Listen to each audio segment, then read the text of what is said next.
Terima kasih Anda masih bersama kami di Berita Padang.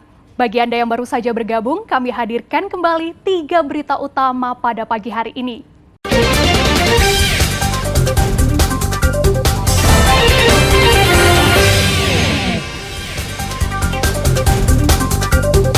Samsat Wisata, permudah warga bayar pajak sambil berwisata.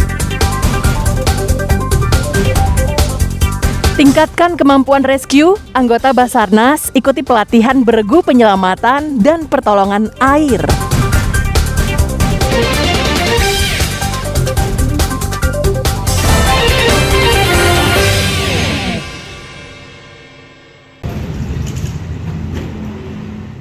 Dalam kurun waktu 3 minggu, Polres Bukit Tinggi bekuk 23 pejudi di 10 tempat di Kota Bukit Tinggi dan Kabupaten Agam wilayah timur. Ironisnya, satu di antaranya merupakan seorang kakek berusia 81 tahun yang ditangkap tim Opsnal Polsek Banu Hampu saat bermain judi kartu remi bersama 3 rekannya. Sang kakek ditangkap di sebuah warung kopi di Jorong Galuang Nagari, Sungai Puar, Kabupaten Agam. Selain pejudi konvensional, polisi juga menangkap pemain togel di daerah Kamang Mudia dan di daerah Baso, serta pemain judi daring di Guguk Panjang dan di daerah Mandiangin, Koto Selayan. Untuk berkaitan dengan perjudian, selama bulan Agustus ini dari tanggal 1 sampai tanggal sekarang, dari Polres Bukit Tinggi sudah mengamankan 23 tersangka dengan 10 laporan polisi. Itu pengungkapan daripada Polres, Satreskrim, sama Polsek yang ada di jajaran Polres Bukit Tinggi. Semuanya proses kita lanjutkan, tidak ada di RJ. Sekali lagi untuk 303 tidak ada RJ. Yang menonjol itu ada yang sistemnya online, ada yang manual. Kapolres menyatakan bahwa pihaknya tidak akan menerapkan restoratif justice kepada para tersangka judi karena bertentangan dengan komitmen pemerintah. Dina Amrina melaporkan dari Bukit Tinggi. Nunduk, Pak, nunduk.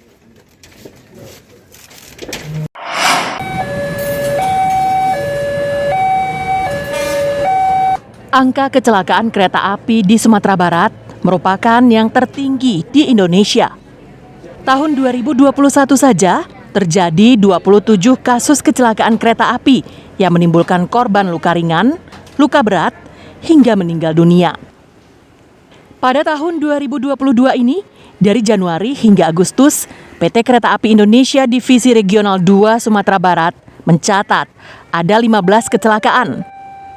Untuk menekannya, PT KAI Divre 2 Sumatera Barat menggelar kampanye keselamatan warga di perlintasan sebidang di Jalan Sawahan, Pusat Kota Padang, dengan cara membentangkan spanduk dan membagi-bagikan brosur kepada pengendara yang melintas. Spanduk tersebut bertuliskan ajakan kepada masyarakat untuk selalu berhati-hati dan membiasakan untuk melihat ke kanan dan ke kiri sebelum menyeberang di perlintasan sebidang. Menurut saya kampanye untuk keselamatan masyarakat dalam kereta api itu cukup bagus. Itu salah satu bentuk supaya masyarakat tahu bahwasannya keselamatan ketika kereta api lewat itu sangat perlu diperhatikan agar tidak terjadi kecelakaan atau musibah kepada masyarakat. Akumulatif di tahun ini jumlahnya jauh menurun ya. Kalau tidak salah kurang lebih 15 kali kejadian dengan selama 2022 dari Januari sampai Agustus ini. Ya, jadi korban jiwa 2, luka-luka 4.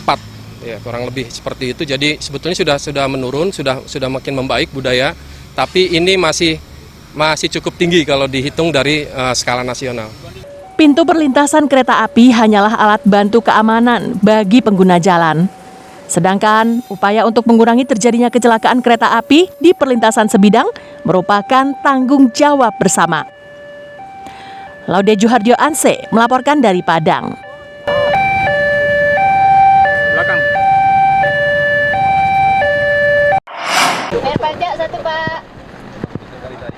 Gerai Samsat Wisata yang berada di depan Taman Pedestrian Jam Gadang menjadi magnet baru bagi pengunjung.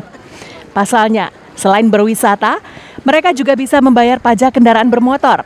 Layanan tersebut dilakukan unit pelaksana teknis Dinas Samsat Bukit Tinggi 2 kali dalam 1 bulan, setiap hari Sabtu. Kini sambil berwisata, pengunjung juga bisa membayar pajak kendaraan. Inovasi ini menarik perhatian masyarakat. Samsat Wisata menjadi salah satu strategi meningkatkan minat masyarakat taat pajak dan mendukung elektronifikasi transaksi pajak kendaraan bermotor. Kehadiran Samsat Wisata membantu masyarakat tanpa perlu mendatangi kantor Samsat yang berada jauh dari pusat kota. Sebagai masyarakat Bukit Tinggi sangat terbantu dengan adanya Samsat Wisata yang berada di lokasi Janggadang. Lebih-lebih masyarakat yang datang berdharma wisata ke Bukit Tinggi.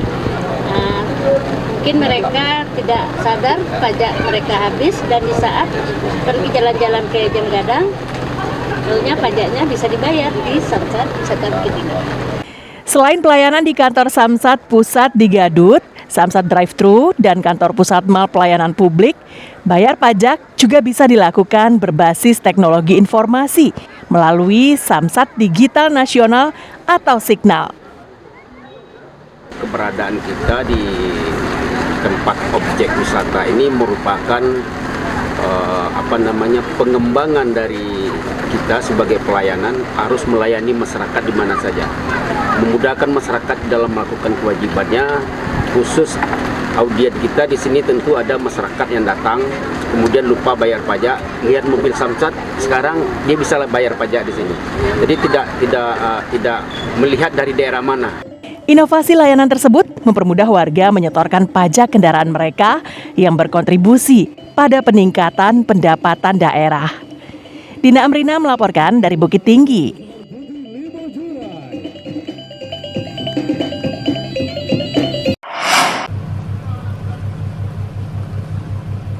Menggunakan peralatan yang lengkap, puluhan anggota Basarnas Padang mengikuti pelatihan beregu, penyelamatan, dan pertolongan di kawasan Pulau Pasumpahan.